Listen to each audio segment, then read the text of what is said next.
자, 안녕하세요. 북스원 카페 여러분. 자, 오늘은 이제 저번 시간에 이어가지고 종교개혁 관련된 내용을 좀 볼게요. 그래서, 여러분들이 제 얼굴을 좀 궁금하실까 봐 제가 지금 오랜만에 얼굴을 비춰드렸거든요. 그래서, 될 수 있으면 얼굴을 이제 보이는 가정에서 이제 이렇게 할게요. 진행을 할게요. 예. 자, 그러면 이제 보면, 여기 앞에 부분에 종교개혁 관련된 배경이 나오는데, 크게 이제 그 앞부분, 종교개혁 배경 관련된 내용은 전반적인 종교개혁 배경이야. 그래서 그 당시 그 유럽의 중세 말에 어떻게 종교개혁이 일어났는가, 이런 그 배경 관련된 내용이고요. 그다음에 뒤에 보면 그 뒤에 이제 독일의 정세에 관련된 내용인데, 그 왜 종교개혁이 왜 독일에서 먼저 시작했는가? 그건 그 당시 독일 상황에 대해서 이렇게 나오고 있어요. 그래서 여기에는 이제 먼 원자 이 원인인데 반해서 여기 이제 독일 전세는 뭐 근인 요렇게 이제 볼 수가 있겠죠. 자, 그러면 인제 요거 보기 전에 어 좀 정리를 좀 하고 나서 요걸 읽어 볼게요. 예. 요 관련된 내용은 인제 사형사 강좌라든지 강의라든지 뭐 다른 책들을 좀 약간 어 종합해 갖고 정리를 해서 좀 볼게요. 자, 먼저 그 당시 왜 유럽에서 먼저 유럽에서 종교 개혁이 일어났는가 여기 보면, 자, 일단은 이제 집권적인 통일 국가의 발전이라고 볼 수가 있죠. 예, 군주권이 강화되면서 상대적으로 인제 보편 교회를 그 성향을 띠고 있는 이런 교황의 권위가 실추되는데, 교황의 권위가 실추되는 건 앞에서 볼 수 있듯이 교황의 바비는 유스라든지 교회 대분열 이런 것들을 인제 볼 수가 있고요. 그다음에 국가 교회주의, 그러니까 이 앞에서 얘기한 보편적인 교회가 이제 무너졌다고 했잖아요. 이 교황의 권위가 또 실추하다 보니까 각국에서 이제 개별적인 어떤 국가 교회주의가 등장을 하게 돼요. 프랑스 교회, 뭐 독일 교회, 뭐 이 영국 교회 이런 식으로. 그 대표적인 게 이제 그 갈리칼리즘 같은 거 있죠. 프랑스의 독립적인 어떤 교회 이런 것들을 강조하는 그 흐름들이 등장을 하게 되고, 자, 그다음에 경제적으로 볼 때는 이 중세 사회를 이제 중세 교회를 뒷받침하고 있었던 봉건사의 구조 자체가 몰락을 하게 된 거예요. 예. 그래서 앞에 이제 살펴본 것처럼 이렇게 장원제도 몰락을 하고요. 그리고 또 이게 인제 그 뒤를 준 제후들도 몰락을 하죠. 그 중앙 집권화되기 시작하잖아요. 그래서 장원제라든지 주종관계라든지 이런 것들이 다 몰락을 하기 시작했고요. 거기에다가 인제 뭐냐면 봉건 귀족이 몰락하면서 이들이 경제적으로 인제 뭐냐면 압박을 받으니까 인제 교회 시설을 이제 탐내기 시작해. 이런 것들이 인제 또 있었고, 자, 그다음에 인제 뒤에 넘어가면 사상적으로 볼 때는 이단 운동, 그다음에 르네상스의 어떤 인문주의와 개성을 존중하는 거, 신비주의의 이제 경향도 있죠. 이 대표적인 공동생활 형제단이 등등 있고, 그리고 그 과정에서 원시 기독교를 복귀하자. 그래서 예전에 스콜라 철학 대신에 원시 기독교 복귀. 원시 기독교라는 것은 인간의 의지가 신의 의지에 예속됐다는 그런 교부 철학이거든요. 이 아우구스티누스 그 철학이죠. 자, 그다음에 이제 성경에 명시되어 있지 않은 것은 다 교리를 부정하는 그런 그 흐름들이 등장을 하죠. 그러니까 위클리프나 뭐 이렇게 앞에서 인제 살펴볼 수 있듯이. 그래서 인제 요런 내용들 좀 보시면 되고요. 그래서 이 원시 기독교 철학의 이 주요 내용이 이거예요. 원죄 이론, 예정 교리, 의지의 예속성, 인간의 완전한 타락 이런 것들이거든요. 그래서 인간은 신의 의지에 예속돼 있고, 그리고 뭐냐면 선악과를 따먹을 때부터 인제 인간의 의지는 없어졌다. 네. 그래서 인간의 의지는 신의 의지에 예속됐다. 노예의 의지론이죠. 그리고 신이 모든 걸 다 결정해 준다. 예정설. 자, 이런 것들이 특징이 어디에 나오냐면 이 교부 철학이 나오는 거예요, 교부 철학. 예. 그래서 이 교부 철학, 원시 기독교 철학을 다시 복구시키려는 그런들이 뉴턴인지 칼뱅에서 나타난 거죠. 그래서 앞에서 이제 살펴본 노예 의지설이라든지 칼뱅이 뒤에 나와 있는 예정론, 예정설 있죠. 이런 것들은 그 얘들이 처음 주장했던 게 아니라 예전부터 있었던 거를 뒤에 칼빈과 루터가 재해석했다 이렇게 보시면 돼요. 예전 사상서를 다시 끄집어내서. 자, 그다음에 이제 앞에서 인제 교황과 교회의 권위 추락은 앞에 인제 얘기한 거하고 연결시켜서 보시면 될 것 같고요. 자, 이런 등등을 해 가지고 결국에는 인제 유럽 전반에 인제 뭐냐면 종교 개혁을 이제 일어날 수 있었던 배경이 되었던 거고요. 자, 거기에다가 인제 왜 독일에만 일어났냐 요걸 좀 봐야 되는데요. 당시 종교 개혁의 당시 독일 상황은 상당히 이제 그 정계층적으로 교황과 교회에 대한 어떤 부정적 생각이 확산이 됐었어. 음. 그래서 인제 여기 보면 그 당시 인제 그 교회 입장에서 교황 입장 때는 영국과 프랑스 같은 경우에는 지금 중앙 집권화된 국가잖아요. 그러니까 거기에 파고들어서 뭔가 뜯어낼 수가 없어. 근데 독일은 지금 신성로마 제국이라고 하지만 다 실제로 분열돼 있잖아요. 그러니까 그걸 이제 이용해 가지고 그걸 뭐냐면 그 강력한 중앙 정권이 없다 보니까 그걸 이용해 갖고 자신들이 이득을 챙길 수 있는 어떤 배경이 되죠. 예.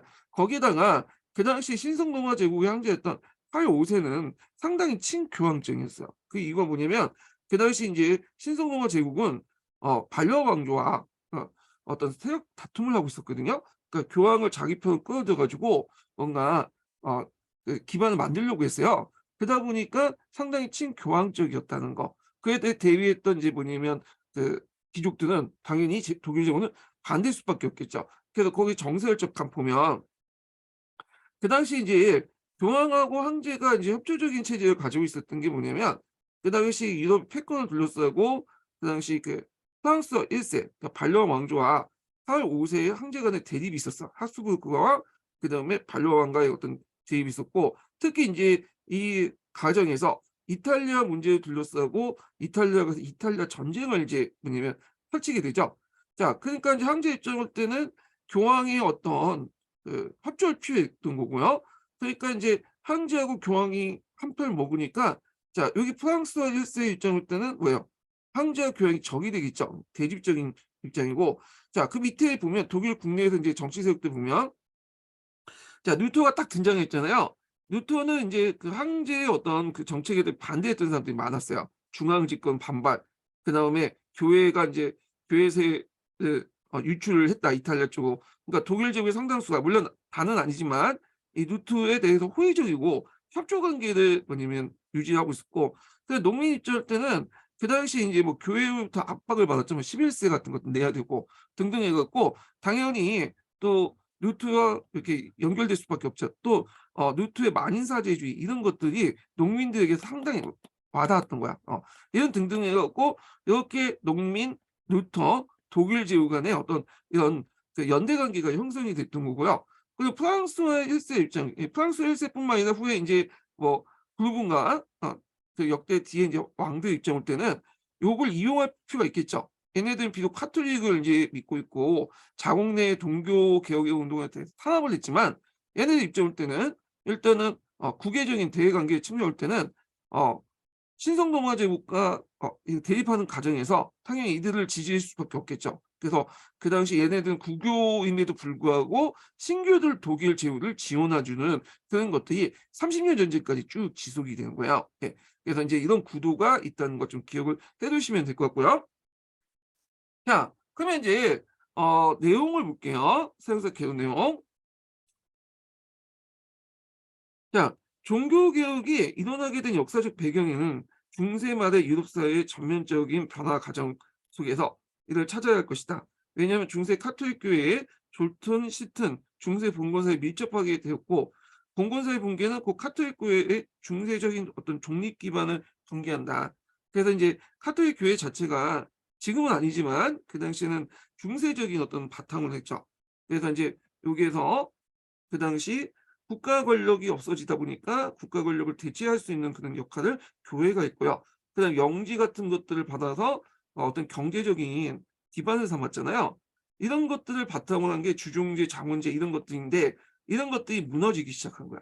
예. 그러니까 당연히 카톨릭 교회 입장은 흔들 수밖에 없겠죠. 그러면 이걸 인제 정치적 입장에서 보면 자 첫 번째 입장이 인제 요거죠. 요거 연결시켜서 보시면 돼요. 자 정치 면에서 보면 봉건적인 어떤 그 지방 분권 체제가 교황의 보편적이고 초국가적인 교권주의 기반이었죠. 중 권력이 없다 보니까 중앙에 권력이 없다 보니까 그 권력 역할 중앙의 권력 역할을 했던 것이 이 교황의 어떤 보편적이고 초국가적인 어떤 교회거든요. 예. 자 근데 이 왕권이 성장하다 보니까 이런 기반이 없어지는 거야. 예. 그래서 왕권이 중심으로 성장되면서 날이 갈수록 강대해진 집권적 통일 국가의 발전은 바로 이 기반을 무너뜨리고 왕권이 교황권을 강력하게 도전하게 되었다. 물론 이제 나라마다 좀 다르긴 하죠. 왜냐면 여기에서 이제 중앙 집권화 국가는 그 영국이나 프랑스 이런 등등의 나라도 볼 수가 있지만 독일은 아니죠. 독일은 아직 그 연방 국가 연합 형태이잖아요. 그러니까 독일이 오히려 황제가 교황과 짝짝꿍을 하려고 했고, 그리고 제후드는 그 반대로 교황과 대립하는 구도였는데, 자 하여튼 그 영국과 프랑스는 그랬다는 거예요. 예. 자, 그래서 14세기에 발생한 교황의 바빌 뉴스나 교회의 대분열은 바로 이러한 도전에 교황권이 다양한 힘을 잃었다는 걸 말해주고 있다. 자, 그래서 이제 여기에서 이제 있고, 그래서 교황의 권위는 크게 실추되었으며 각국에선 교회주의 추세가 강하게 나타났다. 자, 국가교회주의 추세를 볼 수 있는 게 프랑스의 갈리카리즘 같은 거 있죠. 예, 독일에도 나타나고요. 자, 그래서 이제 한편 또 이렇게 보면 두 번째로는 봉건사를 뒷받침하고 있는 어떤 그 사회 경제적 구조가 경제 기반이 잠식되고 있죠. 이 내용인데, 자 봉건적 사회 구조의 전환, 장원제에서 이제 장원제가 번개되는 그런 것들은 보편적 조직체였던 중세교회의 사회경제 기반을 잠식하게 되었다. 자, 새로운 세력으로 등장한 국왕이나 몰락의 길을 걷는 공공귀족이 다 같이 돈의 궁핍에 시달리면서 교회 재산을 탐내고 노마로 유출된 돈을 가로치려고 했으면서 장원제도의 붕괴는 농노 신분과 봉건적 붕괴부터 해방되기 시작한 농민들의 10분의 1 같은 교회 세단 회의적으로 될 수밖에 없었다. 그러니까 이제 장원제가 붕괴되면서 국왕이나 그다음 봉건귀족이나 경제적 기반이 상당히 약해지죠. 물론 이제 이게 또 국왕 자체는 이제 징세권을 흡수해갖고 왜냐면 많은 돈을 거둘 수 있었지만, 상대적으로 볼 때는 국가를 이제 조직을 하기 위해서는 관료제나 상비군 같은 것들이 필요하잖아요. 근데 걷어들인 수입에 비해서는 그렇게 돈이 없단 말이야. 예. 그런 것도 있고, 당연히 봉건귀족들은 이제 영토가 잠식당하고 왕권한테 이제 다 왕한테 이제 뺏기잖아. 그러다 보면 돈이 필요했던 거고. 그다음에 요 당시 농민들 입장일 때는 나는데 이제 10분의 1을 왜 내냐. 이런 생각을 가질 수밖에 없겠죠. 자, 그런 것들이 이제 교황에 대한 어떤 교회에 대한 반감 이런 것도 이제 연결될 수 있고요. 그다음에 사상적으로 볼 때는 그 앞에 살펴본 이단 운동, 뭐 신비주의 대도, 그 르네상스 인문주의 개성의 각성 및 중세마다 정신적 지적 풍토를 크게 변화시켰고, 자 교회의 획일적인 정신적 문화적 통제를 크게 약화시키면서 무력하게 만들었다. 자, 그래서 이런 배경 아래 그 당시 이제 교회의 견이가 이제 무너지기 시작했는데, 자 여기 보면 이제 뭐 이단 운동 이런 내용이 이제 요 밑에 있죠. 영국의 위클리프나 계승자였던 로렌드파, 15세기의 보헤미아 흡수 이런 움직임이죠. 근데 우리가 보통 이단 하면 이미지가 별로 안 좋잖아요. 지금 뭐 나는 신이다 이렇게 보면 이단이 나쁜 거다 이렇게 생각을 할 수 있는데, 물론 그 이단은 나빠요. 예. 제가 이제 어떤 종교 단체에 대해서 언급 안 해드릴게요. 괜히 언급 잘못했다가 얻어맞을 수가 있는데, 일단은 그 당시에 이단은 카톨릭 측면에 이럴 때 반대하는 거잖아요. 그러니까 이제 얘네 위클리프, 흡수 다 이단이었고, 오늘날 그 개신교 있죠? 루터나 칼뱅도 다 이단이었어. 왜냐면 카톨릭 입장일 때는 이단이니까. 근데 요때 이단은 나름대로 의미가 있다는 거죠. 지금의 우리가 생각하는 이단의 이미지하고는 좀 다른 거죠. 자, 하여튼 이렇게 있고, 자 그래서 이제 문제는 교회 개혁이 카톨릭 교회 자체 내부에서도 자발적으로 일어나느냐, 아니면 밖에서도 교황권과 교회 조직 전체에 대한 도전 형태가 발생하는 뿐이었다. 자, 그러나 이제 교회 내부의 자발적 개혁 운동 가능성이 심각했다. 그게 이제 교회 내부에서 나름대로 개혁을 하려고 하는 움직임이 있었죠. 그 앞에서 콘스탄트 공의에 관련된 내용이잖아요. 근데 콘스탄트 공의에서 개혁을 한다고 해놓고는 여러 가지 문제로 또는 당시 정치적 정세 때문에 이제 중단을 해버리고, 후에 이제 뭐냐면 동의회를 개최해서 개혁을 한번 계속 논의해 보겠다 이렇게 해서 끝났잖아. 그 후에는 뭐 벌 소득이 없었죠. 그러니까 교회 내부에 자발적 기능이 없었다는 거야. 그리고 신교가 이제 등장하고 나서 이제 압박을 받으니까 그제서야 이제 뭐냐면 자발적 개혁이 좀 나타나죠. 그래서 요번에 시험 문제 나왔던 트렌트 공예가 이런 것들이죠. 예. 자, 그래서 15세기 초에 종교회의 운동이 실패함으로써 이 중단 시기의 교황과 교회는 그 어느 때보다 부패하고 타락하고 있었다. 자, 그래서 성직자 타락은 당대인의 눈에 너무 뚜렷하여 야유와 풍자의 비판의 대상이 됐으며, 그게 이제 대표적인 게 우신예찬 이런 것들 작품에서 볼 수가 있죠. 자, 교황 또한 르네상스의 무대에 젖어 세속적인 현세적인 욕망의 축적이 연연해 있었다. 그 당시 교황은 상당히 타락했어요. 예. 그래서 교황은 원래 그 부인을 둘 수 없잖아요. 결혼할 수 없는데 실제로 결혼했죠. 여러 명이 첩도 두고 그 밑에 인제 뭐냐면 또 아들도 낳고 딸도 낳고 자식도 낳고 또 아들과 딸을 이제 자신의 조카라고 속이고 뭐 그런 형태였죠. 자, 그래서 마키아벨리의 이제 군주의 모델 한 사람으로 알려진 당당 건물 소수의 명인 차차르 보르지아라는 사람이 있는데 이 사람 이름은 좀 외워 두세요. 이 사람은 예전에 인제 소설책의 또 주인공이기도 하죠. 이 사람이 이제 마키아벨리 군주론의 모델의 한 사람으로서 인제 있는데 유명한 사람이야. 이 사람이 원래 교황 알렉산더 6 세의 조카라고 하거든요. 근데 실제로 이 아들이야. 음.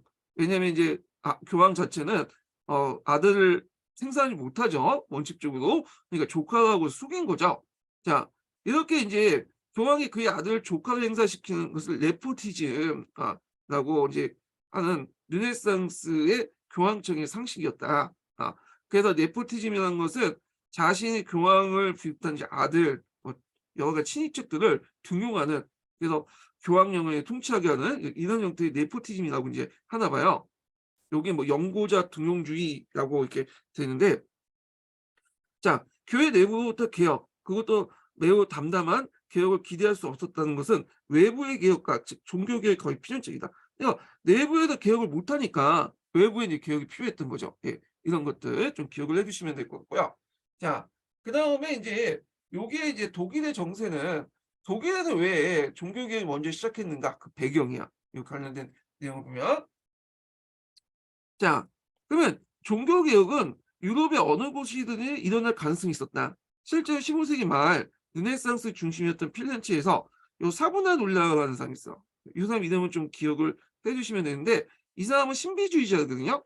이 한때는 인제 필렌체에서 쿠데타를 일으켜 갖고 메디치가를 인제 뭐냐면 쫓아냈어요. 물론 다시 인제 메디치가 복귀를 했지만. 자, 하여튼 요 사람 이름 좀 외워 두시고요. 작게는 하나 일종의 반르네상적인 종교개혁 움직임이 있었고 후에도 보듯이 각지에서 광범위한 종교개혁이 발생했다. 그러나 종교개혁이 가장 먼저 일어난 곳은 독일이었으며 이 사실은 자연 그 이유가 무엇인가 의문을 제기한다. 그래서 이후부터는 이제 독일이 왜 먼저 일어났는가에 대한 내용들이 있는데 여기에서 한 5가지 정도 이렇게 얘기를 하고 있어요. 예. 그걸 이제 볼게요. 자, 첫 번째는 정치적인 거죠. 정치적. 예, 그 당시 독일은 신성 로마 제국이 있긴 있었지만 형식적인 거고 개별적인 연방 국가들이 형성이 됐고 그다음에 또 7명의 성제후 중에 3명이 종교 제후야. 그러니까 이제 종교 제후라는 거는 성직자 제후잖아요. 자기가 성직자이면서도 그 뭐냐면 영지를 받은 그런 제후들이 있었죠. 그래서 요런 건데, 자, 그래서 보면 개별적인 연방 국가 형성으로 정치적 분열상에 있었고 일곱의 선제후. 선제후라는 것은 신성 로마 제국은 이제 황제를 선출할 수 있는 선거권을 가지고 있는 제도라 뜻이요. 그래서 세 사람이 종교 제도였다는 사실로도 알 수 있듯이 종교 세력이 강대했다.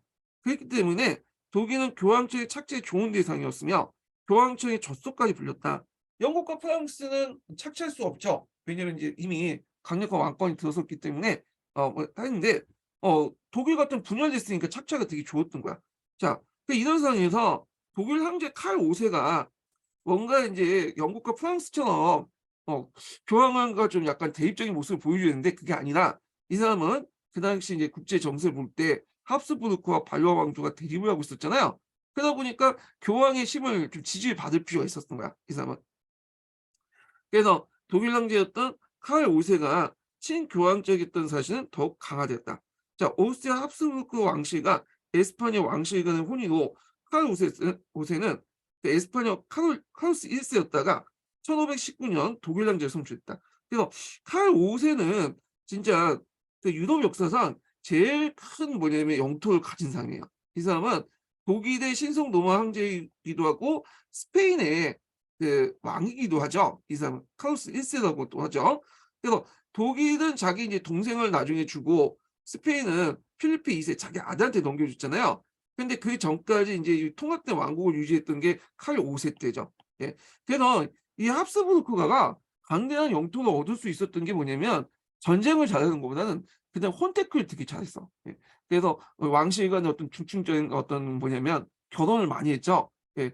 그래서 인제 이렇게 했는데 그러다가 이제 외곽을 인제 어느 정도 형성되고 나서 뒤에서는 인제는 자기끼리 회복을 해야 되니까 뭐냐면 근친혼을 하죠.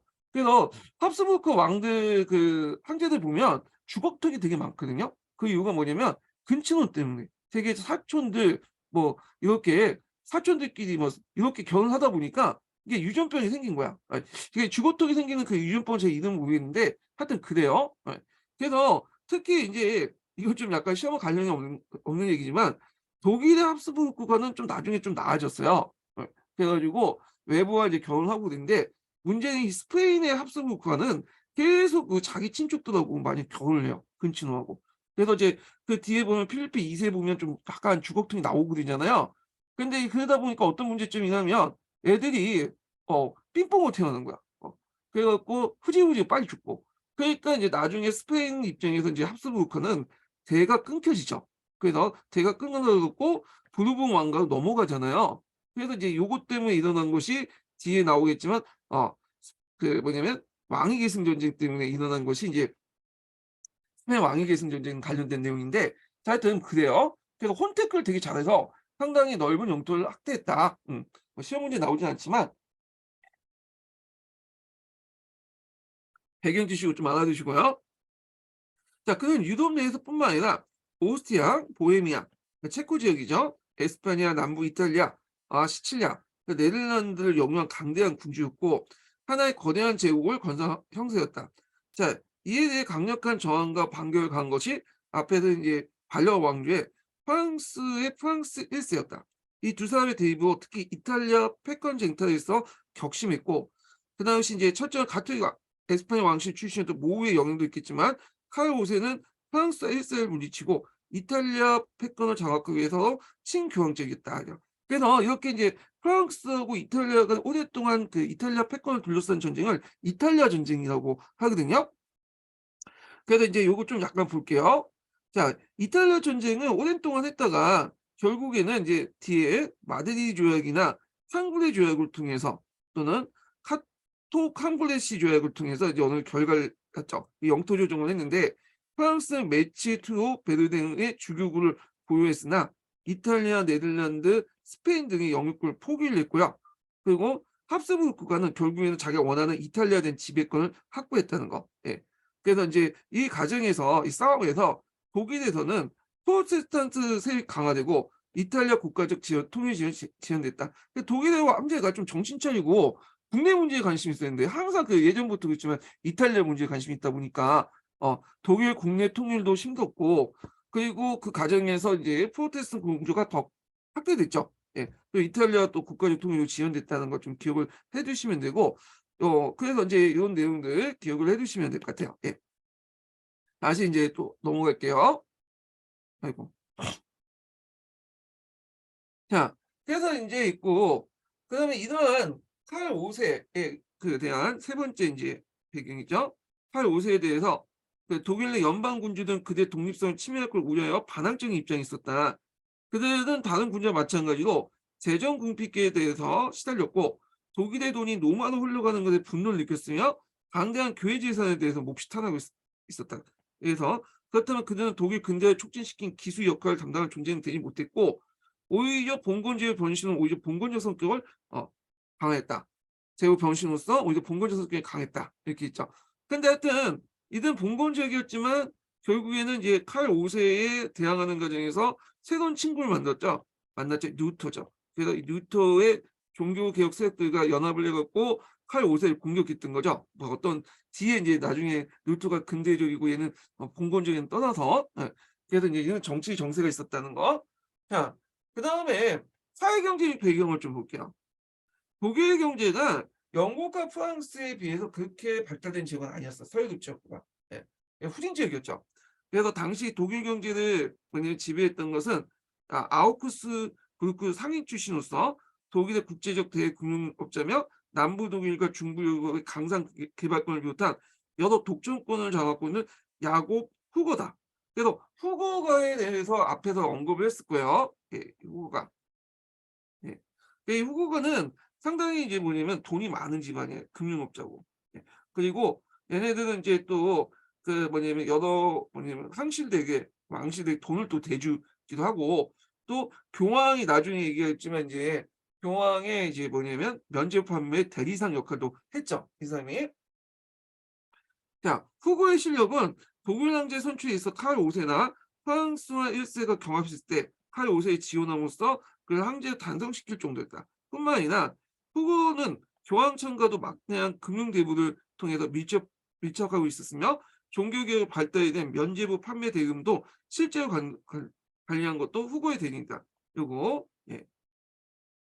자, 이러한 거상 및 대금업자에 관해서 도시의 중상업 산업 생산업체나 상인 등 강한 반감을 가지고 있었고, 아직도 봉건적 속박부터 완전히 해방되지 못했고 있던 독일 농민층은 자 교회의 착취와 봉건적 부담에 증오하고 있었다. 자, 이에 이하여 교황과 형제, 특권적 거상에 대해서 연방군주, 봉건귀족, 도시 부르주아, 농민층이 강공한 반노마적, 반교황적 세계가 형성되어 있는 잠재적 요인이 있으나 도시의 소생산자와 소상 상임이 농민층, 연방군주와 봉건귀족, 그 도시의 상층 부유주와 경제적 이해관계에 서 반드시 고조적인 고조가 일치되지 않았다. 그러니까 앞부분까지는 나름대로 이런 교황, 황제, 거상에 대한 대립 가지고 이렇게 얘네들이 연대할 수 있는 것들이 이제 있었죠. 반노마적, 교황, 교황적 세력들이 형성될 수 있었고, 요게 이제 연대 틀을 딱 상징적 역할을 했던 게 루터잖아요. 루터의 종교개혁인데, 자, 근데 여기까지만이야. 네. 왜냐면 얘들끼리 안에서도 상당히 뭐냐면 이해관계가 달라. 특히 대표적인 게 이제 농민하고 연방 군주, 봉건 귀족들의 세력 간의 어떤 대립 관계죠. 그래서 이것 때문에 독일의 농민 전쟁이 일어났잖아요. 이때부터 이제 뒤에 얘기했지만 루트하고 농민하고 이제 단절됐는데, 그래서 이런 것들이 이제 동시에 양면적으로 있었다, 이렇게 보시면 되겠죠. 그래서 이 루트의 종교개혁이 어떠한 사회세력과 결합됐는지를 독일 종교개혁 성격을 규정할 수 있었다. 자, 그다음에 이제 마지막인데 요게 나온 게 신비주의 같은 어떤 그리스도 인문주의 이런 것들이 또 독일의 종교개혁에 영향을 줬다고 보시면 되겠죠. 자, 그래서 그리스도 인문주의 주류였고 공동생활 형제 등 영향을 많이 받는 경고주의와 신비주의가 강했다. 자, 이런 것들이 종교개혁 유행에 작용됐다. 그래서 이게 이제 대표적인 게 이제 대표적인 누구야? 그 공동생활 형제단이었던 누구죠? 에라스무스죠. 이 에라스무스는 공동생활 형제단 출신의 그 공동생활 형제단 관련된 학교의 출신이죠. 그러다 보니까 좀 약간 교회 비판적인 색깔이 강하잖아요. 예. 그러니까 이런 것들이 이제 누구한테 영향을 줘요? 루터한테 영향을 줘. 물론 이제 루터가 이제 교회에서 벗어나려고 하니까 단절했지만 하여튼 이런 것들이 알게 모르게 루터의 종교 개혁에 영향을 줬다. 이렇게 보시면 될 것 같아요. 자, 그래서 이제 이렇게 루터의 이제 면죄부 관련된 내용을 볼게요. 자, 그러니까 종교 개혁의 이제 직접적인 계기가 됐던 게 이 루터의 면죄부 관련된 내용인데, 면죄부 판매 관련된 내용인데, 자, 그래서 이제 내용을 보죠. 종교 개혁이 필연적이긴 하지만 그것이 현실적 움직임으로 나타나기 위해서는 마틴 루터의 가 필요했다. 그리고 마틴 루터는 이 농민 출신이야. 예. 그래서 이제 있고 여기 보면 이제 그 출신이 나오는데 뭐 건너뛸게요. 그러니까 루터는 원래는 법률가가 되려고 했는데 이게 생각이 바뀌어 가지고 뭐냐면 그 수도사가 됐다고 그래요. 그 과정이 인제 그 앞부분에 나와 있거든요, 개인적인 내용이. 근데 우리가 여기까지는 알 필요 없고, 하여튼 수도사가 된 뉴턴가 가장 큰 문제는 그게 영혼 구제였다. 그러니까 교회 교리나 스톤 계열에 따라서 조금 더 비난받을 수 없는 수도사 생활하면서 이 사람은 어떻게 하면 영혼 구제를 할까 하면서 막 자기 자신을 혹사시켰어. 밥도 굶고 기아 체험도 하고 등등 했는데 아무리 고생을 해도 이게 신 앞에 자기 죄를 실 수 없다는 걸 막 고민을 하고 있었어요. 자, 이렇게 이제 심한 죄의식과 영혼의 구제 문제로 고민한 끝에 로마 두토가 어느 날 로마서의 그 내용을 이제 봤죠. 자, 이 로마서 내용을 보면 뭐냐면 신앙으로서만 의롭게 한다. 이걸 의인설이라고 하거든요. 이게 의인설. 자, 그래서 성사나 선행이 아니라 오직 신앙으로만 의롭게 한다. 이거야. 여기에서 이제 생각하는 건 그 뭐냐면 구원은 신앙을 믿음이 중요하다. 이런 게 얻은 거지. 자, 이걸 알려면 카톨릭 교리를 좀 약간 어 살펴볼 필요가 있는데, 자 카토릭 교리에는 어떤 게 있냐면, 예전에도 한번 설명했지만, 자 교신이 있잖아요. 갓이 있으면 여기 밑에 이제 신도가 있어요. 신도가 신 앞에 직접 가서 구원을 받을 수 없어. 단순히 신도의 믿음, 어 신앙만 가지고 있다 해서 그 구원을 받을 수 없거든요. 예, 이게 안 돼. 중간에 뭐가 있어야 되냐면 교회가 있어야죠. 교회가 이제 선행을 베풀어 줘, 선행을. 그래서 선행에는 이제 그 뭐가 있냐면 성사가 있고요. 보통 칠성사. 그다음 대사가 있어. 예. 그래서 성사와 대사를 받아야지 신도가 이제 뭐냐면 신으로 또 갈 수 있는 거예요. 그래서 이걸 제대로 받지 못하면 지옥으로 떨어지거나 그 중간 단계 연옥이 있죠. 연옥으로 가는 거야. 우리가 칠성사는 알고, 대사도 인제 교회가 베푸는 건데 주로 인제 뭐 기하체험이나 이런 고행이라든지, 그다음에 또 대사 중에 하나가 이제 뒤에 나오는 면벌부라고 있죠. 요즘에는 면제부보다는 면벌부라는 용어를 많이 쓰고 있거든요. 자 요건데, 이 면벌부는 십자군 전쟁 때 발급된 거죠, 처음에는. 그래서 원래는 그 십자군 전쟁 때 그 참여하는 군인들을 대상으로 인제 했다가, 그 당시 이제 르네상스 시기 때 들어오면서 큰 궁전을 세우잖아요. 그래서 이제 그 베르사 성당을 세우잖아요. 베르사유 성당이란다. 자 그 대규모 대성당을 이제 만들잖아요. 그러니까 그 대성당의 건축 비용으로서 이제 돈이 많이 필요했던 거예요. 그러니까 본인뿐만 아니라 이 면부부를 사면 가족까지 구제받을 수 있다는 식으로 선전을 하죠.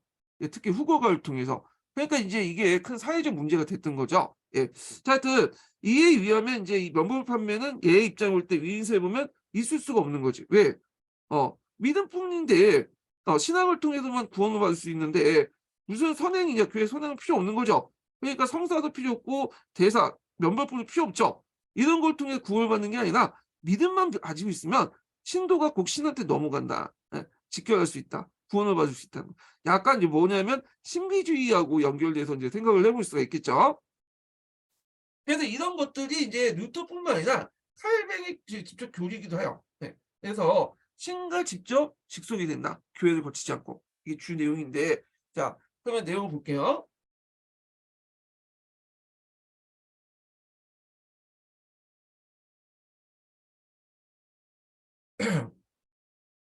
자 1508년에 작생 선주에 의해서 신설되지 얼마 안 된 비텐베르크 대학인데, 요 비텐베르크 좀 기억을 해 주세요. 여기 요 지명. 요거 예전에 한번 11년 기출 문제 그 지명 관련된 문제에서 한번 시험 문제 나왔던 거죠. 위치 파악을 좀 해 두시고요. 자 대학에서 이제 강의를 맡은 뉴턴은, 아이고, 그 수년 후에 신학 교사가 되고 신학 교수가 되어 그 의인설을 중심으로 새로운 신학을 전개시켰다. 바로 이때 뉴턴은 면죄부 판매 문제에 부닥치게 되었다. 이렇게 했죠. 면죄부 또는 면불부라고 하죠. 그래서 요거를 사면 이제 그 성사 대사를 완전하지 못하고 해서 죽은의 연호까지 산들을 구제해 준다는 거야. 그러니까 자기뿐만 아니라 이때는 가족까지 구제를 해 준다. 뭐 이렇게 인제 선전을 하죠. 돈을 주고 판매를 하는 식으로 이게 하게 되는 건데, 자 면죄부, 면벌부는 그 중세 후기에 십자군 종군자나 자선행위자에게 교황이 발급함으로써 그것도 비교적 가벼운 죄를 교회에 누적된 성자의 공덕을 면제해 주는 것이다. 그러니까 고행을 비롯한 교회가 정한 일정한 속죄 행위를 수반하는 것이다. 그런데 이제 중세 말기 때 이것이 남용되기 시작하면서 교회의 교황의 재정적 필요를 보충하는 방편이 되었고, 15세기 그 혼용도 확대되어 연호도 규제를 포함하게 되어 교회 내지 시비가 없지 않았다. 교회 내에서도 시비가 없지 않았다. 그래서 그날 종교개혁 발달에 대한 면죄부 판매는 메디친가 중심의 교황 레오 10세가 성 베드로 대성당을 수축비용을 마련해서 발급함으로써 때마침 마인츠 대주교에 임명했던 호헨초르노가의 알프레이드가 막대한 초임세를 맞이할 것이 없어 이를 후고에게 빌렸고, 이를 갚기 위해서 교황으로부터 면죄부 판매권을 얻었다. 이렇게 했죠. 초임세라는 것은 그 뭐냐면 성직자가 교회에 들어갈 때 이제 성직자 직을 수행할 때 첫 번째 월급을 어느 통째로 왜냐면 갖다 바치는 거죠. 하여튼 그 비용이 되게 많았나 봐요. 그래서 그 비용을 후보가에게 이제 빌렸고, 그것을 갖기 위해서 교황으로부터 면죄부 판매권을 얻어낸 거다. 그래서 후보가가 실제로 인제 독일 내에서 이런 면죄부 판매를 이제 판매권을 얻게 된 거죠. 그래서 요런 내용들 좀 기억을 해 두시면 될 것 같아요. 자, 알프레이드의 면죄부를 판매를 맡은 도미니쿠스 파 스토테이제라는 건데, 이 사람은 어떤 뭐 신앙심 별로 없고 상당히 영업을 되게 잘하는 사람이야. 예. 그래서 이제 상당히 말발을 잘 많이 떠오는데, 자, 그는 단순히 그 면죄부를 산 사람이 쟤만 아니라 그의 부모 친척까지 영혼조차 면죄부를 산 돈이 금고에 떨어지는 짤랑거리는 소리와 함께 연어부터 튀어나온다는 식의 가대성장하면서 판매에 열을 올렸다. 그렇지 않아도 이제 의인사를 중심으로 새로운 신학을 전개했던 루터 입장에서, 의인사 입장 볼 때는 이런 그 면죄부나 성사 자체가 필요 없죠. 근데 오직 믿음을 가지고만 신앙을 통해서만 구원을 받을 수 있는데 무슨 이런 걸 통해 구원을 받냐. 이런 것들은 필요 없다 막 주장을 한 거야.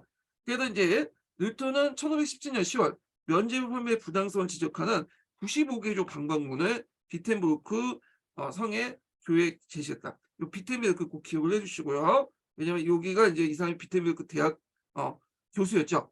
자, 뉴턴의 이런 행위는 종교상 문제에 관해서 이견이 있을 때 이를 공포의 시비를 가리기 위한 당시의 관례에 따른 것이 지나지 않았으나, 결과적으로 교황권과 카톨릭에 대한 전면적인 도전을 확대했고 종교개혁이 시작됐다. 그래서 이 종교개혁 시 특히 중요한 게 이제 뭐냐면 앞에도 말했지만 인쇄술, 활판 인쇄술의 발달이야. 얘들도 그 뉴턴과 비슷하게 주장했던 호스라든지 위클리프도 있었잖아요. 근데 얘네들은 아직까지는 이제 좀 그 화폐 인쇄소가 발달하지 않을 때고 요때가 발달되는 거냐. 그러니까 이때 뉴턴가 그냥 반박창에서 올려놓은 건데, 올라오면 이제 이 할판 인쇄소라는 게 있기 때문에 유포가 상당히 빠르죠. 빠졌던 거죠. 오늘날 이제 인터넷처럼 이렇게 급속도로 빠른 거야. 그러니까 예전에는 교회 내에서는 만 알려졌는데 이제 모든 사람들이 다 알게 되니까 이제 어떻게 됐어요? 이게 이제 개혁이 됐던 거죠. 종교 개혁의 어떤 배경이 됐던 거죠. 자, 그래서 이제 요 내용들 좀 보시면 되고, 요거 학대와 관련된 내용은 요 인쇄술 덕분이다 여기 뒤에 있죠. 그래서 상당히 이제 이런 내용들 좀 기억을 해 두시면 돼요. 자, 그러면 요 관련된 내용 중에 뭘 좀 보냐면 그 95개조 방방문의 주요 내용을 볼게요. 자, 이거 심화 규제에서 좀 볼게요. 자, 종교개혁의 발달됐던 이 95구조 방방문인데 요거 자체가 또 시험 문제 나올 수 있겠죠. 배경은 아까 치면 인제 뭐냐 성 베드로 성당의 수축 자금을 마련하기 위해서 푸고가가 이걸 판매를 하는 과정에서 있는데, 자, 여기 보면 제 4장을 먼저 볼게요. 그리스도는 이 말씀으로 그리스도의 교회의 생애가 모두 회개된 것이 받았었다. 자, 회개는 교회의 절차, 즉 사제의 지도인 교회나 그다음에 이 교회는 단식, 기부, 기도, 순례 같은 속죄 행위를 의미한 게 아니라, 그래서 인제 이건 고해성사, 칠성사 중에 하나고, 요런 것들은 뭐냐면 그 대사 활동이에요. 이제 칠성사 외에도 교회의 주도하되 했던 대사 활동이 있어. 이 칠성사가 80% 제를 사해 준다면 이 대사 활동이 20%좀 사해 주는 거거든요. 그리고 넓게 보면 인제 면죄부도 이 대사 행위 중에 하나예요. 자, 교황이 모든 벌을 면제한다고 선언한다면 그것은 진정한 의미의 모든 벌이 아니다. 단지 교황 자신이 내린 벌을 면제한 것이다. 그래서 사제의 이제 종교적 역할을 부정했고요. 그래서 사제라는 것은 신과 인간을 중간에서 갖고 어떤 그 뭐냐 그들에게 이들 신에게 이끌어주는 그런 역할이죠. 그 가정에 선행을 베풀었던 거고요. 자, 그리고 그러므로 교황의 면제분으로 모든 벌이 면제됐다 해서 면제를 판명은 설교자 잘못을 범하고 있는 거다. 동전이 인제 복음 상자에 안에 뗄랑 소리를 내자마자 혼이 천국에 들어간다고 한다면 그것은 인간을 유혹한 것에 불과하다. 이건 태제이라는 사람이 앞에서 인제 그 면죄부를 판매하기 위해서 했던 소리죠. 이거는요. 태칠이 했던 말인데, 자 이거 했고, 참다운 기독교 교도들은 그 당시 교회 축복을 나눠 가진다. 이건 면죄부 없이도 신이 그에게 내려준 거다. 신이 그에게 내려준다는 거는 신이 뭐냐면 이 사람을 천국에 갈 것이 지옥에 갈 것이 이미 예정시켜 놨다는 거야. 자, 여기에서 볼 수 있듯이 그 당시 이제 신의 의지에 의해서 인간의 의지가 예속돼 있고, 인간이 아무리 노력을 통해서 뭐 노력한다고 상관없는 거야. 이미 이 신이 얘네들 뭐냐 얘 천국에 갈 것인지 지옥에 갈 것인지 결정됐지, 인간의 자유의지에 통해서 하는 거 아니죠. 예. 그래서 요런 것들이 인제 후에 이제 뭐냐면 칼뱅에도 영향을 줘요. 예. 자, 그리고 원시 기독교 철학에도 영향을 받은 거죠, 이것도. 자, 그래서 인제 요런 내용들은 이 구성돼 있다, 이렇게 보시면 될 것 같고요. 그래서 있고 앞에서 이제 면죄부라고 하지만 책은 면별부라고 하잖아요. 예. 그래서 뭐 이렇게 있는데 이거 한번 읽어 보시면 될 것 같고 자 그다음에 뒤에 넘어가서 이제 그 배운 내용을 보자. 자 요것도 이제 루트의 종교개혁 관련된 내용인데요. 루트 종교개혁 관련된 내용에서 보면 요번에도 이제 만인 사대주의가 나왔잖아요. 근데 의외로 칼뱅이 나올 것 같은데 칼뱅은 별로 안 나오고 루터가 많이 나오더라고 루터가. 예. 그래 갖고 루터를 중심으로 공부를 해 주시는 것도 좋을 것 같아요. 지금까지 나온 거 보면 루터의 루터하고 그 에라스무스의 논쟁이 있죠. 예 자유의지 논쟁. 그다음에 루터가 또 인제 농민 전쟁 관련된 내용도 있고 그다음에 요번에 이제 또 나왔던 게 뭐냐면 루터의 만인사제주의나 그 관련돼 갖고 또 이걸 바라보는 이제 그 카톨릭 종교개혁, 트리니티 종교의 개혁에서 관련돼서 나왔죠. 루터를 중심으로 좀 봐 주시면 좋을 것 같아요. 자 그러면 이제 루터를 이제 하기 전에 그걸 좀 정리를 좀 해 볼게요. 예.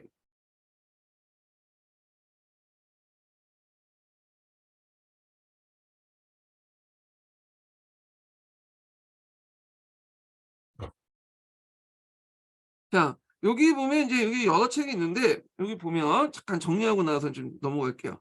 예.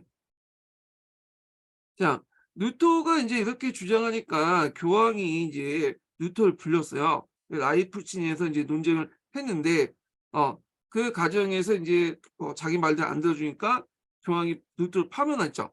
그리고 황제의 법적 권력을 박탈하니까 인제 죽을 수도 있으니까 작생국의 보호 아래에 인제 있고 나중에 루터파가 조직되는데 자 이들의 주장을 루터의 주장을 보면 자 신앙의 근거는 성서다. 그래서 성서 제일주의를 내세웠죠. 그래서 예전부터 내려왔던 이제 간행이나 이런 그 것들은 교회 간행은 도저히 이거는 근거가 안 될 수가 없다. 그래서 교회의 어떤 역할을 부정했고 연제후 판매를 비판했고요. 그다음 종교적인 평등을 강조했어요. 그래서 영적 신분하고 세속적 신분의 구분을 비판했죠. 영적 신분은 성직자 교황이고 세속적 신분은 군주와 농민이거든요. 그리고 또 이런 것들은 신 앞에 모든 사람이 평등하다는 인식을 심어줬잖아요. 그러다 보니까 농민들이 이제 이런 그 루트의 교리를 수용을 해요. 그래서 농민 전쟁에 큰 영향을 미치는데 근데 주의할 것은 이 루터가 말하는 영적 신분과 세속적 신분이 평등하다. 이거는 저 신앞에 평등한 거지 세속적 신분 자체를 무시한 건 아니에요. 예. 세속적 신분 안에서는 지금 살아 있을 때는 어떤 그 신분제를 인정하지만 죽은 후에 하나님 앞에서는 모든 사람이 영적으로 평등하다는 거야. 근데 이제 요거는 농민들 입장에서는 지금 세속적 신분까지 다 평등하다. 이런 식으로 이제 해석을 한 거지. 얘가 말하는 건 영적 신분과 세속적 신분은 하나님 앞에 모두 평등하다는 의미지 세속적 신분 자체를 부정한 게 아니었다는 거. 예. 자, 하여튼 이렇게 있고 그다음에 이제 앞에서 성행을 구원의 근거로 삼는 걸 금지하죠. 천국에 갈 수 있는 것은 믿음뿐이다. 신앙의 믿음뿐이지 선행이 아니다. 선행이라는 것은 이 칠성사나 대사 이런 것들을 얘기를 하죠. 그리고 성사는 요 사람은 이제 두 개는 인정하죠. 세례와 성찬성사만 인정해. 칠성사 중에. 예. 그래서 이제 요거는 이제 뒤에 칼뱅 단계에서는 아예 다 부정을 하는데 요거는 두 개는 인정한다는 거. 그래서 요게 눈여겨볼 게 성찬성사에서 그러니까 성체성사를 말하죠. 가톨릭에 이제 성체성사가 있어요. 요거는 이제 예전에 얘기했을 거예요. 하나 그 예수님이 죽기 전에 이제 제자들 불러 갖고 빵과 포도주를 나눠 줬죠. 그 빵이는 이제 뭐예요? 피고 포도주는 쌀이다. 이런 식으로 얘기했는데 교회는 이걸 그대로 믿죠. 그래서 빵이 예수님의 피요. 그리고 포도주가 아니 빵이 예수님의 잠깐만 제가 말 잘못했네. 예. 빵이 살이고 포도주가 피죠. 그래서 빵이 예수님의 살이고 그래서 포도주가 예수님의 피다. 이런 식으로 얘기해. 이걸 하체설이라고 해. 하체설. 화학적인 변화가 일어난다는 거야. 화학적 변화. 예. 자, 그런데 이에 반해서 그 뭐냐 뉴턴은 공체설을 주장해. 공체설. 공체설, 하체설이 아니라 뭐냐면 빵 옆에 예수님 피가 옆에 있는 거고 그다음에 아니 빵 옆에 그 예수님 살이 있는 거고 그다음에 포도주 옆에 빵에 그 예수님 피가 같이 있는 거다. 옆에 있는 거야 그냥. 같이 변한 게 아니라. 살이 빵이 살로 변한 거고 포도주가 피로 변한 게 아니라 그 뭐냐면 빵 옆에 예수님 그 살, 포도주 옆에 그 예수님의 피가 있는 거다. 그러니까 우리가 여기 보면 그 핸드폰하고 핸드폰 케이스가 같이 있잖아요. 그런 관계라는 거야. 이게 공체설이야. 이게 공체설. 그래서 인제 약간 인제 좀 다르게 생각하죠. 예. 근데 나중에 인제 칼뱅 단계에 와서는 요렇게 생각하는 걸 인제 버리고 아예 부정하고 뭐라고 하냐면 물질이 내재해 있는 게 아니야. 빵이나 피 같은 그런 물질이 그러니까 빵이나 인제 포도주처럼 이렇게 뭐 그 살이나 피 같은 물질이 내재된 게 아니라 성령이 내재돼 있다. 빵과 피가 각각 살과 그러니까 빵과 포도주 안에 그 살과 피가 내재되는 게 아니라 같은 육체가 내재되는 게 아니라 성령이 내재 성령 내 그 임재설이라고 하거든요. 이렇게 주장을 해요. 이게 좀 각각 다른데 하여튼 그다음에 사제의 권위를 부정하죠. 목자나 성직자의 결혼을 또 인정하고 그래서 목자는 그 뭐냐면 예전에는 이제 신부님이었는데 이제 목자 이제 지금 목사님이라고 하잖아요. 목사님은 우리를 천국에 이끌어가는 그 존재가 아니에요. 예. 그 뭐냐면 그걸 옆에 도와주는 존재죠. 그러니까 목사님 없어도 우리는 믿기만 하면 천국에 가는 거야. 그래서 여러분들 뭐 개신교 믿는 분들 교회 가서 뭐 주여 찾는 것보다는 교회에서 찾을 필요 없어. 그냥 내 집에서 하나님 믿습니다 하면 천국에 가는 거야. 저도 그렇게 하고 있거든요. 예. 그리고 예전에는 성직자들이 결혼을 못 했죠. 근데 성직자 결혼 인정했고 자기도 이제 결혼했어요. 얘도 많이 낳고 그랬어요. 예. 그리고 인제 라틴어가 아니라 독일어 예배를 권장했다. 예. 이런 것들이 좀 있고요.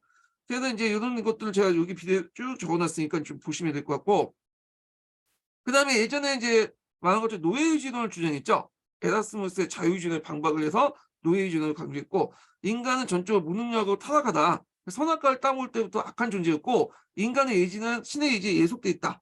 그리고 신이 예지에 예속됐으니 아무리 인간이 선행을 해도 천국을 가지 않는다. 이미 신에 의해서 결정이 됐다. 뭐 이런 식의 논리가 나온 거야. 그래서 죄인이 구원받은 것은 오직 하나님의 은혜뿐이다. 이게 예전에 나왔고 요거는 뭐에 관련된 의로써 구원을 받는다. 의인론하고 연결돼 있죠. 그래서 이제 나이프신 논쟁을 겪은 후에 자기 그 논리가 좀 약간 빈약하다는 걸 느꼈나 봐요. 그래서 그걸 이제 정리하는 과정에서 세 편의 인제 팜플렛이라고 할까요? 이런 것들 만들었는데 이게 독일 국민의 귀족의 과학, 아 독일 국민의 귀족의 과학. 요거는 주로 귀족을 대상으로 한 거예요. 이때 국민은 귀족을 얘기한 건데 자 여기에서 뭐라고 해야 되냐 성직은 반드시 신성한 것이 아니고 귀족 층은 교회개혁 프로그램 기득층의 교회개혁 프로그램을 제시했다는 거. 그다음에 교황의 바비니누스 그래서 인제 교황과 성사 제도를 공격하고요. 그리고 미사를 비판하고 성사 가운데 영세와 성체 성사만 인정해 주죠. 세대 영세 세대를 얘기해요. 그다음에 인제 그리스도의 자유를 인제 그 해서 의인설 주장의 새로운 신앙을 전개했고 자 그리고 인제 성서와 독일어 복음을 번역에 큰 공을 냈죠. 예. 그래서 인제 작성국 보고가 되어 신약 성서를 독일어로 번역했다는 거. 그래서 성서의 보급과 근대 독일어 발전에 크게 공헌을 했다는 거. 예. 그래서 이제 근대 독일어 발전에 크게 공헌했던 게 뭐냐면 그 당시 독일은 연방 국가였잖아요. 그러니까 중심된 국가가 없었죠, 중심된 지역이. 근데 지금은 뭐 영국 같은 경우에는 런던이 사용했던 그 언어가 영국의 표준어가 됐잖아요. 셰익스피어에 의해서 이렇게 널리 보급됐던 프랑스도 파리 중심으로 한 언어가 이제 그 표준어인데 독일 같은 경우에는 연방 국가들이 이때는 구신점이 없어. 그러니까 이게 인제 일종의 구신점 역할을 표준어 역할을 했다는 거. 이런 것들이 특징인데 하여튼 자 그래서 인제 이런 것들을 한번 살펴봤고요. 노트 사상 전반적으로 살펴봤고 그러면 관련된 개론서 관련된 내용을 읽어 보겠습니다. 예.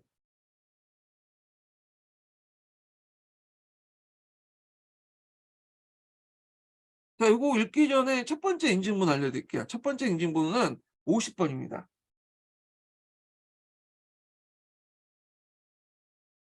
첫 번째 인증문 50 번이에요. 자 교회는 처음 이를 중요시 하지 않았으나 뉴트의 방법문이 독일어로 번역되고 인쇄술 덕택으로 교회 안에서 벗어나서 모든 사람이 이제 알게 된 거야. 예. 일종의 우리식으로 따지면 인터넷 같은 역할을 했다고 보시면 되죠. 그래서 전국에 뿌려져 큰 반응을 일으켰다. 그 결과 1519년 뉴턴은 교회 입장을 대변하는 그 이골드 스타트의 대학교 신학교 에크와의 논쟁이 있었어요. 나이프신 대논쟁이 이제 공개 토론을 갖게 됐다. 뉴턴은 처음 자기 의견에 카톨릭 교리 어긋난다고 생각하지 않고 토론에 임했으나 유능한 그 토론자였던 에크의 추궁을 받자 이 루트는 전통적 교리를 인정하면서 자기 입장을 옹호할 수 없다는 걸 깨닫다. 그래서 이때부터 인제 뭐냐면 루터가 이제 카톨릭과 손절하기 시작한 거죠. 그래서 라이프치히 공개 토론은 바로 이 점에서 즉 루터는 교황과 교회를 떠나야 한다는 인식을 갖게 해줬다는 점에서 매우 중요하다. 그래서 라이프치히 논쟁의 그 의의를 쓰라고 하면 이게 중요하죠. 예, 이제 교황과 교회를 가지고는 안 되겠다. 애들 교리를 가지고 내 논리를 설명할 수 없다는 걸 인식하게 된 거야. 예. 자, 그렇기 때문에 루터는 그런 생각 없이 또는 자기 의사에 반하여 기묘하게 역사상 가장 혁명적 인물이 되었다고 평을 받기도 한다. 자, 뉴턴은 다음에 세 가지 논문을 발표했다. 그 하나가 이제 독일 국민의 귀족의 과암이라고 했는데 요거는 주로 누굴 대상으로 했냐면 귀족들을 대상으로 한 거예요. 이 사람이. 자, 그래서 이제 내용을 보면 성질은 반드시 신성한 것이 아니라는 주장과 더불어 독일 귀족은 독일 로마로부터 해방시켜 교회 토지와 재산을 접수한 호소가 담겨있다. 그 당시 독일 귀족들이 어떻게 하면 요걸 좀 먹으려고 했는데 루터가 이걸 아주 잘 대변해 줬잖아요. 그러니까 당연히 독일 귀족들은 루터 상당히 호의적으로 볼 수밖에 없겠죠. 예, 이 과정에서. 자, 두 번째가 교회 밥인 뉴스라는 건데, 자, 여기에서 이제 교황과 성사제도를 공격하고요. 성사제는 칠성사죠. 예. 그리고 이제 또 세 번째로는 그리스도인 자유라는 그 논문에서 앞에서 얘기한 것처럼 신앙으로서 위롭게 한다는 의인설을 중심으로 자기의 새로운 신앙을 전개했다. 이렇게 있죠. 예. 그래서 세 가지 논문을 제시했다는 거. 예. 자, 이런 책자 반응과 더불어 그의 말에는 기한부로 이단설 철회하는 교황의 치서를 공중 앞에서, 그러니까 모든 사람 앞에서 불사를 보임으로써 뉴턴은 교황과 전면으로 대결했다. 자, 사태가 이렇게 되자 칼 5세가 개입했다. 칼 5세의 입장 볼 때는 교황을 적극적으로 지지했던 사람이죠. 아까 정치적 정세를 볼 때. 그래서 1521년 칼 5세는 보름스 국회에서, 보름스는 예전에 이제 그 독일에서 신성 로마 제국 시대 때 제국의회가 열었던, 식무제 의회가 열었던 곳이에요. 자, 여기에서 소집해서 군대를 배치하고 산업학 그 배치한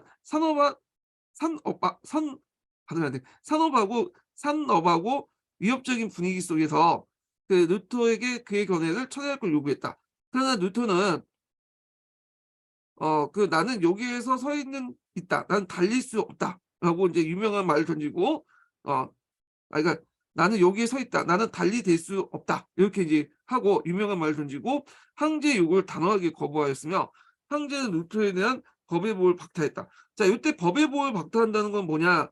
얘를 죽여도 이제 상관없다. 우리는 법적으로 얘들 보호해주지 않겠다. 이렇게 되는 거죠. 자, 루터는 신변을 매우 위험했으나 돕는 사람이 있었다. 그래서 이제 처음에는 루터의 호의적으로 어떤 작생성주는 국회 개입부터 루터의 신변을 염려해 부하를 배치시켰고 루터가 법의 보호를 박탈당하자 곧 그를 발트부르크 섬에 은신시켰다. 그래서 루터는 선제후의 보호 아래 그 당시 약 1년간 여기에 머물면서 성경을 독일어 번역했다 이죠. 예. 그래서 이 독일어 번역 성경이 이제 있죠. 그래서 이때 이제 그 성경은 신약 성경, 신약 성경. 음. 근데 여기에서 좀 눈여볼 게 뭐냐면 어 이때 신약 성경을 번역할 수 있는 성경이 뭐냐? 그러니까 이제 원본이 뭐냐면 우리가 알고 있는 이제 라틴어 성경판 있죠. 불가타. 이 불가타를 번역한 게 아니에요. 네. 여기는 그 카톨릭 중심의 어떤 그 의역판이죠. 그 사람이 번역한 건 뭐냐면 한때 이제 루터하고 사이가 좋았던 나중에 대입했지만 에라스무스 책 있죠. 이 에라스무스의 그리스 라틴어 성경판 있죠. 예. 그 그리스어를 이렇게 적어 놓고 여기다 라틴어 주석을 둔 성경판 있잖아요. 요걸 번역한 거야, 독일어. 예. 그래서 이제 있고 그래서 예전에 독일 성경이 존재했지만 그전에는 단순히 그 뭐냐면 불가타를 번역하는 그 성경이었잖아요. 근데 이거는 새로운 그 독일어 성경판이었다고 보시면 돼요. 그래서 있고 신약 성경을 발견한 후에 이제 1534년에 구약 성경을 또 그 번역을 했어요. 그래 갖고 요게 이제 그 루터가 발견한 신약 성경과 구약 성경 번역판이 그 당시 이제 그 독일의 개신교인들에게 큰 영향을 줄 뿐만 아니라 이 사람이 번역을 되게 잘했어요. 문장력도 좋고. 그러다 보니까 후에 독일어 문어체의 발전에 지속적인 영향을 미쳤고요. 이것이 이제 뭐냐면 근대 독일어 발전, 포주노에 영향을 줬다. 이렇게 보시면 될 것 같아요. 자, 그래서 그 성경 번역은 루터가 자기 입장에서 널리 이해시키고 옹호한 것이었으나 근대 독일어 발전에 크게 공헌했다. 이렇게 보시면 돼요. 예. 그래서 통일 독일어, 독일어의 표준이 됐다. 예.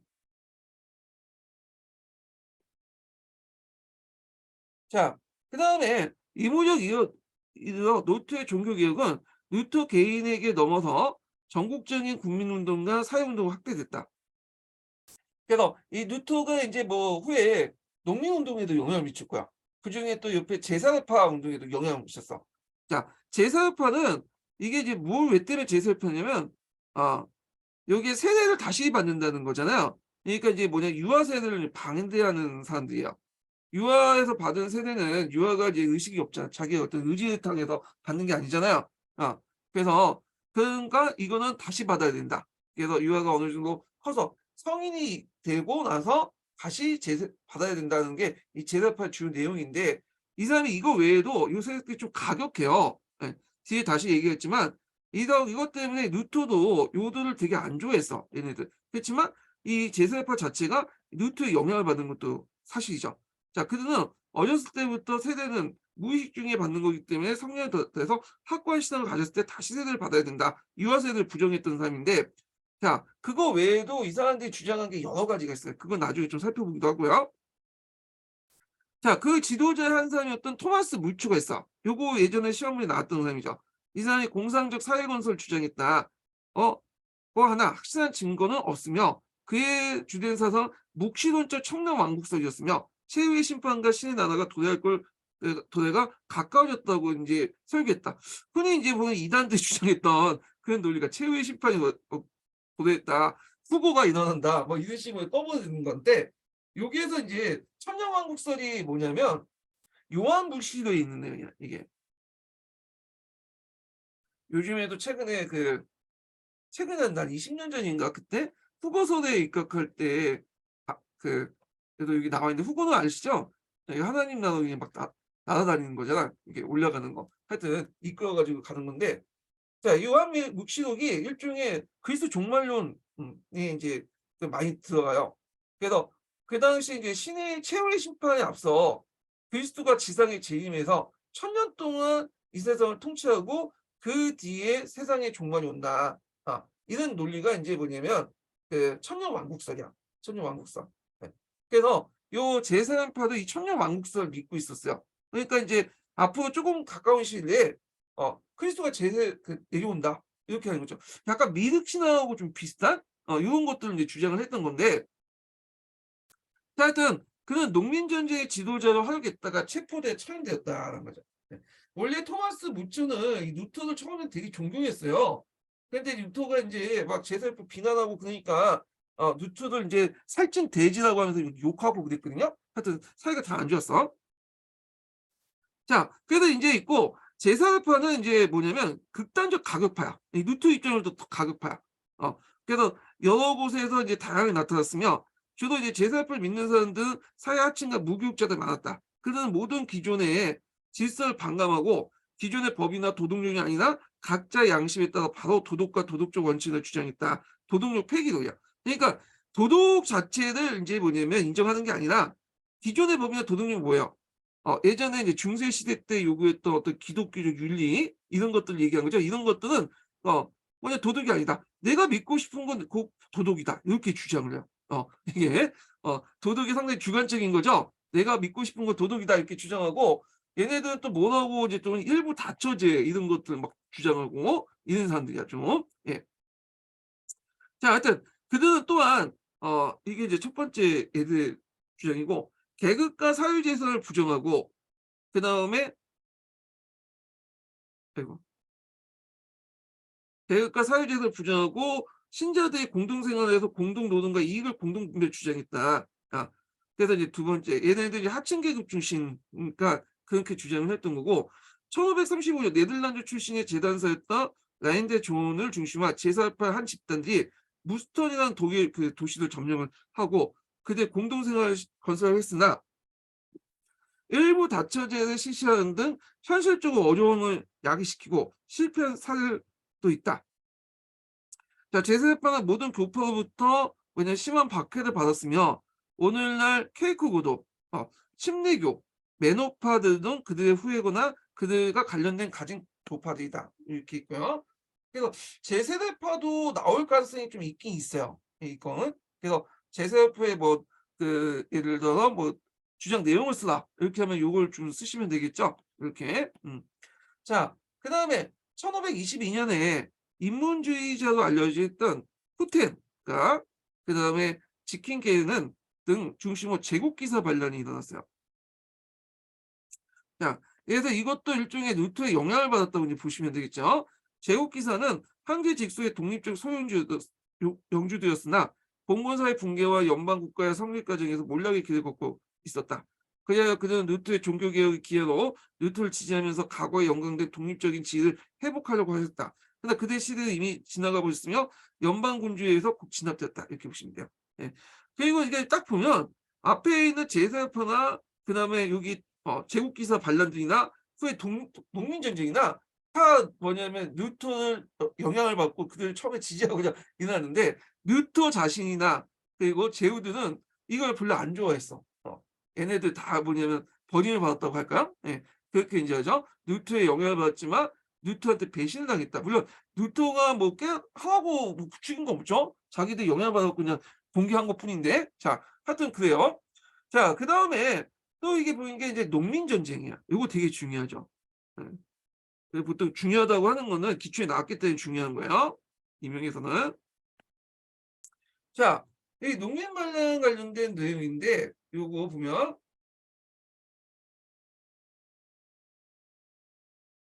야, 여기 농민 반란은 그 당시 이제 루터의 영향을 받았죠. 루터의. 야, 그래서 이제 루터의 종교 개혁이 그 당시 정치 사회적으로 급진적인 변화운동에 크게 발전에 영향을 줬는데 특히 이제 그 사람이 주장한 게 뭐냐 만인사대주의. 이번에 시험 문제 나왔죠. 자, 그래서 모든 평시도는 기본적으로 성직자 동등하다. 그래서 영적 신분이든 세속적 신분이든 다 하나님 앞에서는 다 똑같다. 이게 만인사제주의군요. 예. 그리고 이제 기독교인의 자유 이런 루터의 가르침이 어떻게 이제 그들에게 메시지를 심어줬냐면 기독교인들은 모두 주인이고 누구에도 얽매이지 않는 어떤 주장을 받아들이게 된 거야. 그래서 기독교인은 모든 사람이 주인이고 누구에도 세속적 신분에 얽매이지 않는 그런 수 있다고 이제 생각을 하게 만들게 한 거죠. 예. 그러다 보니까 이제 그 당시 이제 성직자 제후 등 봉건 영주 등 억압 속에 있었던 동일 농민들이 일종의 이런 식으로 사회적 메시지를 받아들인 거야. 예. 그래서 뉴턴은 의도하지 않았죠. 뉴턴가 말하는 거는 죽은 후에 모든 사람이 평등한 거야. 영적인 평등을 내세우는데 그걸 받아들인 독일 농민들은 일종의 사회적 혁명 메시지를 받아들인 거죠. 이렇게 보니까 기독교인들은 이제 모두 다 주인이고 누구에도 얽매이지 않는다. 이렇게 받아들인 거죠. 뉴턴가 의도하지 않게 그런 식으로 해석을 된 거예요. 예. 그러니까 이제 그때 농민반란들이 이런 것들 이제 일어나는 어떤 사상적 배경이 됐죠. 그래서 이거 예전에 한번 시험 문제 나왔는데 잠깐 요거 보고 넘어갈게요. 자, 독일 농민 전쟁을 볼게요. 그래서 이제 배경을 보면 민중적 이남의 경고운동, 신비주의 영향도 있고 그다음에 이제 루터의 종교개혁을 통해 급진적 사회적 개혁운동이 발전됐다. 같이 얘기했죠. 그래서 이제 계기가 됐던 게 뭐냐면 추수기 때 부정기 부역에 분노한 농민들이 붕괴했다. 이게 이제 여기 보면 있는데 그 루터의 종교개혁이 일어나고 7년이 지난 1524년에 6월 라인 상류 지방에 이게 발음하기 좀 힘들어. 슈툴링엥 백령에 속하는 그러니까 슈툴링 백장령에 속하는 총락에서 농민봉기가 일어났다. 추수 작업으로 바쁜 예성 농민들에게 백작 부인이 눈치도 없이 시세를 갚는 데 사용한 달팽이 질을 수입하는 부정기 부역을 가하자 농민들이 격분해 봉기를 일으켰던 것이다. 자, 그래서 이제 이것이 이제 확진돼서 그 오버슈바프 지방에서 농민군이 구성됐다는 거죠.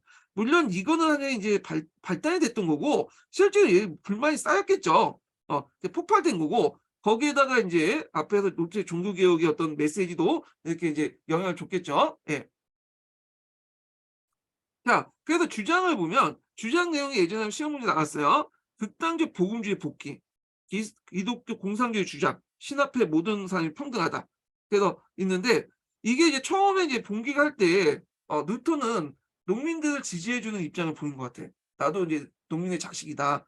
근데 하는 거 보니까 이제 점점 자기가 원하지 않은 방향으로 나갔거든요. 영주 제후들하고 이제 싸우고 그리고 자기가 뭐 영적 평등을 내세웠는데 모든 사람이 다 평등하다. 모든 사람이 주인이 될 수 있다는 그런 걸 보니까 이제 루터가 이거 아니다라고 이제 해서 손절을 내버린 거야. 왜냐면 루터 입장을 때는 자기 메시지를 그런 식으로 국회에서 또 해석을 했고 뉴턴은 그다음에 제후의 지지를 받고 있었잖아요. 그러니까 당시 제후가 이제 그 농민들을 싫어하니까 진압하니까 제후 편을 뭐냐 돌아설 수밖에 없었겠죠. 자, 그래서 인제 이렇게 했는데 나중에 인제 루터가 막 뭐 어떤 얘기를 했냐면 초기에는 농민들 지지했지만 농민운동이 가격해지니까 제후를 지지했어요. 입장 바꿔서 농민을 비난을 했죠.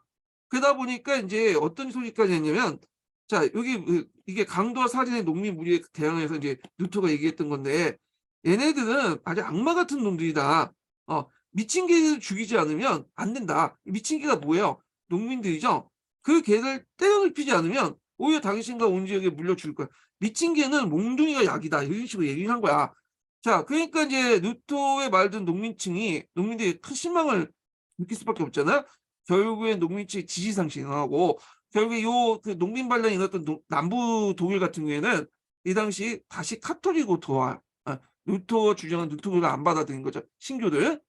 대신 그래서 이제 독일 같은 경우에는 이것 때문에 북부 독일하고 남부 독일 간의 어떤 문화적 차이나 종교 차이가 확 차이가 나죠. 그래서 북부 독일 이 프로이센을 중심으로 하는 거는 저 신교 쪽의 문화가 되게 강해요. 지금도 그래요. 근데 남부 지역 같은 경우에 독일 남부 지역 같은 경우에는 주로 이제 카톨릭 문화가 달라. 그러니까 오늘날 경상도 전라도처럼 이렇게 문화적인 어떤 그 대립 같은 것이 있어. 대립 종교적 갈등이. 예 그런 것들이 이제 나중에 독일 통일을 좀 방해하는 그런 요소가 되긴 하거든요. 예. 하여튼 얘네들이 이제 주장한 건 뭐냐. 이거 예전에 시험 문제 나올 수 있겠죠. 그래서 농민갈등 12개조 이걸 메빙갱 12개조라고 하죠. 그래서 여기 보면 자 성직자들이 종교 집회를 통해서 선출되려며 순결한 권리를 설파할 것. 그다음에 11조를 폐지할 것. 뭐 농민의 인신의 예속 폐지, 공동체의 수고노권 보장. 중세 시대 때 보장됐는데 이제 근세 넘어가면서 빼앗기게 됐어요. 이 농민들이 그 영주들이 그걸 가져가서 일종의 자기 사냥으로 터로 만들었기 때문에 그렇게 얘기한 건데 요것도 그렇죠. 처음에는 중세 시대 보장받았는데 나중에 독일 같은 경우에는 융커들이 다 뺏어간 거야 이거. 그래서 인제 지대이나 영주의 자의적인 사법권 행사 규제 그다음에 공동체 소속 토지 및 재산의 환수 농민의 사망에 따른 자의적인 상속세 부과 폐지. 자 이런 걸 다 성서의 가르침에 있다. 이렇게 하죠. 그래서 만약에 요걸 쓰라고 하면 농민들이 요걸 쓰라고 하면 농노제와 교회세 폐지 요거, 영주의 자의적 사법권 제한 요거 쓰시면 될 것 같아요 요거. 그래서 서기에서는 잠깐 설명돼 있긴 한데 요게 내용을 좀 보시고 하시는 게 나을 것 같아서 이렇게 보시면 되고요. 그래서 인제 여기에서 인제 요 관련 이렇게 있죠. 그래서 교황과 황제가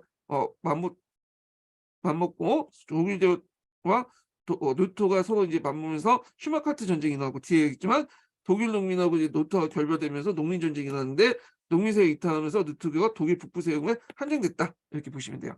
자, 그래서 인제 독일 농민 전쟁은 결국 뭐냐면 진압됐죠. 예 진압됐어요. 예. 그래서 요 과정들 기억을 해 두시고요. 그러면 서기의 이 독일 농민 전쟁 관련된 내용을 이제 좀 볼게요. 예. 자 가장 규모도 크고 사회적으로 심각한 건 농민 전쟁으로 불려진 농민 반란이다. 1524년 6월 슈바르츠발트 지방의 그 스팅리겔에서 발생한 농민 폭동이 순식간에 라인란트, 슈바페, 프랑케, 디루겐 발음도 힘들어.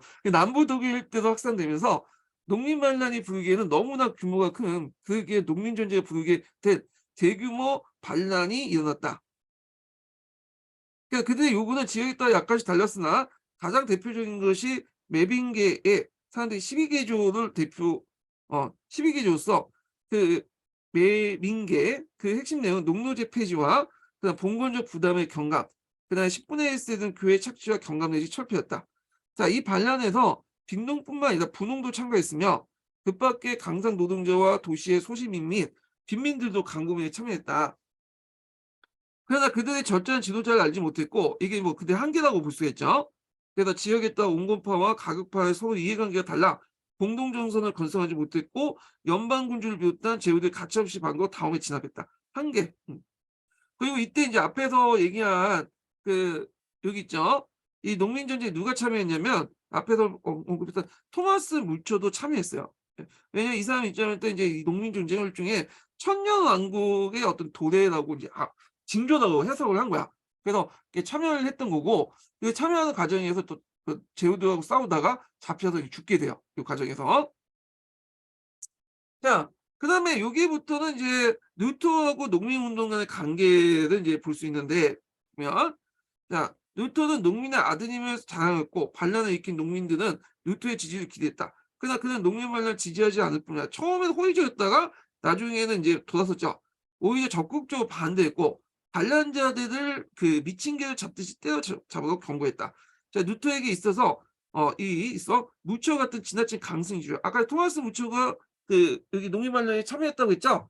그래서 토마스 무처도 처음에는 루터에 대해서 호의적이었는데 나중에 루터하고 대립하면서 이제 루터한테 이 돼지 살찐 돼지 새끼야 이렇게 하면서 욕을 했는데 실제로 루터가 그 초상화 보면 처음에 루터가 이제 종교개혁 이전까지는 바짝 말렸거든. 맨날 고행하고 뭐냐면 먹을 거 안 먹고 자신을 혹사하고 그러다 보니까 그런데 그 후에 이제 결혼하고 이제 종교개혁에 결혼하고 하고 하면 뒤에 말년 그 루터 사진 보면 완전 뚱뚱하게 찌었어. 예. 그래서 이제 그렇게 얘기한 것 같아. 그러니까. 자, 그래서 인제 그 이렇게 루터에게서 물처 같은 지나친 강신주의나 농민전쟁 같은 가격한 반란은 다 같이 종교개혁을 파멸시킨 악마의 소행이라고 생각했으며 그는 기존의 권위와 권력에 대한 시민의 복종이 기독교의 그리스도의 의무라고 생각했다. 그가 생각하는 만인사제주의는 영적인 평등이야. 죽은 후에 하나님 앞에 평등한 거지 세속적인 어떤 신분제나 이런 것들 무시하는 게 아니거든요. 예. 자, 하여튼 이러한 루터의 태도는 매우 중요한 결과를 가졌다. 자, 농민전쟁 후 그의 종교개혁은 독일의 민중을 떠나서 연방군주를 비롯한 기존의 정치적 지배세력에 의해서 의존됐고 그래서 루터교 자체가 일종의 국가교회가 됐다 이렇게 보시면 돼요. 국가교회적 성격이 띠고 있다. 예.